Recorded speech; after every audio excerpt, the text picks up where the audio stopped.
Sir మీ గురువుగారు SR స్వామి గారు మిమ్మల్ని మద్రాసు వచ్చేయమన్నారు. వెళ్ళారా? వెళ్తే ఎక్కడ ఉన్నారు? ఎలా జరిగింది? అది అది చాలా తమాషైన లింకులతో కూడిన ట్రావెల్ అది. అది చెప్తాను. ఇప్పుడు మెడ్రాస్‌లో వచ్చేయమన్నారు. ఇక నేను అక్కడే జీవితం ప్రిపేర్ అయిపోయాను.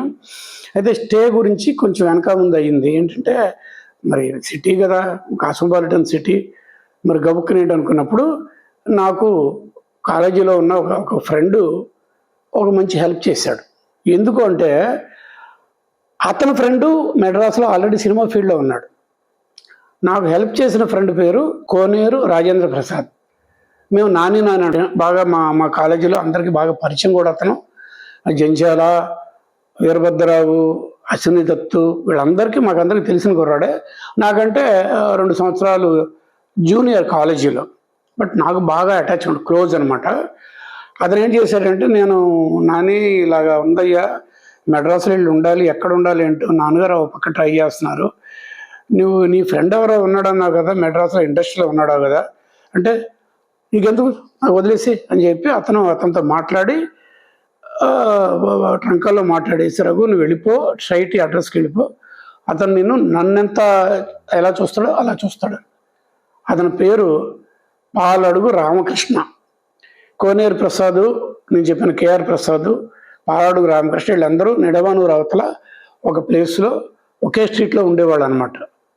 అలాగా బాగా క్లోజ్ వాళ్ళు. సో ఇండస్ట్రీలో ఉంటాడు అనేది మామూలుగా తెలుస్తుంది కదా, రామకృష్ణ మెడ్రాస్లోకి వెళ్ళి ఉన్నాడని.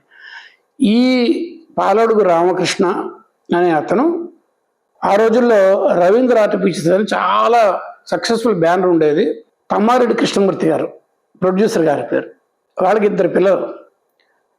పెద్ద ఆయనేమో టి లెనిడి బాబు, చిన్న ఆయన భరద్వాజ, మన భరద్వాజ, తమ్మారెడ్డి భరద్వాజ.